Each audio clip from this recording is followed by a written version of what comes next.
दोस्तों total knee replacement सबसे पहले दुनिया में 1968 में परफॉर्म हुई। उसके बाद से टेक्नोलॉजी का इम्प्रूवमेंट हुआ है, जो मेटल हम लोग यूज़ करते हैं उसका इम्प्रूवमेंट हुआ है, बीच में जो पॉली यूज़ करते हैं उसका इम्प्रूवमेंट हुआ है और टेक्निक धीरे धीरे धीरे इवॉल्व करके आज के डेट में इस स्टेज पे पहुंची है कि ऑलमोस्ट 85 to 90% लोगों में बहुत ही अच्छे रिजल्ट है टोटल नी रिप्लेसमेंट से, जिससे लोगों की क्वालिटी ऑफ लाइफ बहुत बदल जाती है टाइम के साथ। तो दोस्तों, जॉइंट रिप्लेसमेंट की ज़रूरत किनको है? जब आपके नी जॉइंट काफ़ी पेनफुल हो जा रहे हैं, बढ़ती उम्र के साथ साथ जोड़ों के जो कार्टिलेज होते हैं, जो मेनिस्कस होते हैं, वो ख़राब हो जाते हैं, पैर आपके टेढ़े होने लगते हैं, उस तरह के कंडीशन में आपको जॉइंट रिप्लेसमेंट की ज़रूरत पड़ती है। जैसे कि मैं आपको नी मॉडल से दिखाने जा रहा हूँ। ये नी जॉइंट है, घुटना जोड़ है, जिसमें ये फीमर बोन है, थाई बोन और ये टिबिया बोन है, लेग बोन। दोनों के बीच में हड्डी के ऊपर कार्टिलेज का ये लेप रहता है और बीच में ये मेनिस्कस रहता है। ये दोनों ही चीज़ आपको फीमर बोन को और टिबिया बोन को एक दूसरे से टकराने से बचाता है और बहुत ही स्मूथली ये ग्लाइड करता है। टाइम के बढ़ती उम्र के साथ साथ ये धीरे धीरे कार्टिलेज का लेप आपका ख़त्म होने लगता है, बीच का ये वॉशर घिसने लगता है, जिससे जॉइंट का स्मूथनेस ख़त्म हो जाते हैं और जॉइंट खुरदुरा हो जाता है।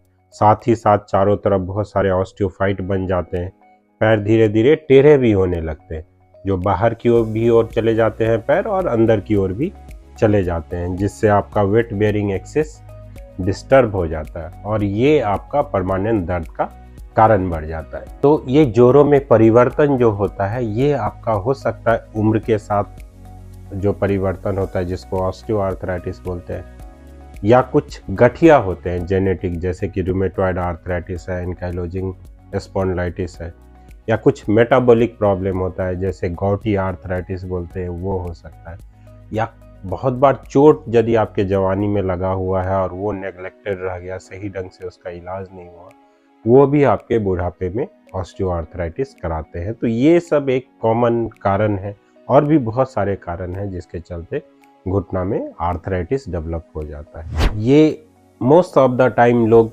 कसरत करके, वेट रिडक्शन करके, दवा खा के इसको मैनेज कर लेते हैं। काफ़ी हद तक ये मैनेज हो जाता है, लोग अपना जीवन अच्छे तरीके से बिता पाते हैं। बट कुछ केसेस में दोस्तों, जब आपका दवा काम नहीं कर रहा है, आपके स्टिक जिससे आप चलते हैं उस लेने के बाद भी आपका दर्द परसिस्ट कर रहा है, आप वज़न भी घटा रहे हैं, फिजियोथेरेपी भी कर रहे हैं, फिर भी ये दर्द सारा परसिस्ट कर रहा है और धीरे धीरे डिफॉर्मिटी और बढ़ती जा रही है, तो वो एक टाइम आ जाता है जब आप नी रिप्लेसमेंट के बारे में प्लान कर सकते हैं। और ये प्लानिंग आप अपने घर वालों के साथ, अपने ट्रीटिंग डॉक्टर के साथ बैठ के डिस्कस कर सकते हैं। नेक्स्ट क्वेश्चन होता है दोस्तों, जॉइंट रिप्लेसमेंट कराने के दर्द कितना होता है, रिकवरी टाइम क्या रहता है, सर्जरी के बाद क्या क्या करना होता है? तो दोस्तों, नी रिप्लेसमेंट यूजुअली आपको 3 से 5 दिन तक हॉस्पिटल में रहना पड़ता है।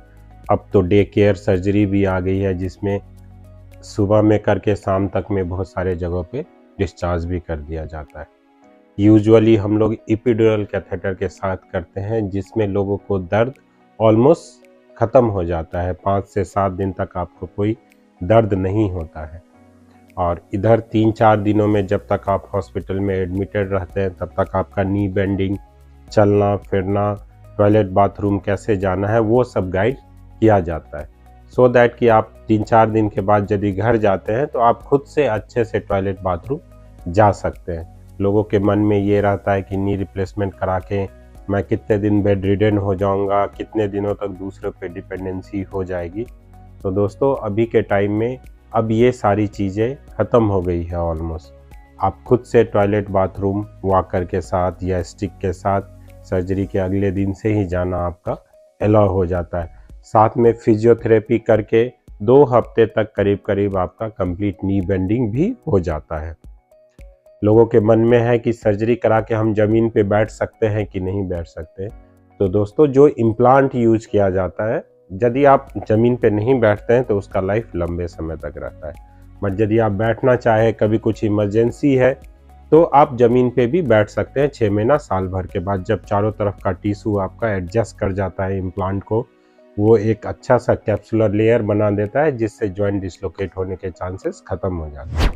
दोस्तों बहुत बार हम लोगों से पूछा जाता है कि इसका लाइफ कितना है, कितने दिनों तक चलेगा ये जॉइंट। तो यूजुअली दोस्तों अभी के टाइम में जो इम्प्लांट है वो उससे हम लोग 15 से 20 साल तक का प्रॉमिस देते हैं। कभी कभी ये ज़्यादा भी हो जाता है, कभी कभी इससे कम भी हो जाता है। ये सब डिपेंड करता है आपके एक्टिविटी पे, आपका शरीर का वजन कितना है, पोस्ट ऑप आपने एक्सरसाइज ये सब कितना किया हुआ है। इसका सक्सेस रेट क्या है, तो ऑलमोस्ट 80 to 90% लोग ये सर्जरी करा के खुश हैं, अपना डेली रूटीन एक्टिविटी में पार्टिसिपेट कर पा रहे हैं। अपना जो ग्रुप की जो एक्टिविटी है उस एज की 60-70 साल के लोगों के साथ अपना घूमना फिरना, मॉर्निंग वॉक 2 किलोमीटर सुबह 2 किलोमीटर शाम, बहुत आसान तरीके से कर पाते हैं।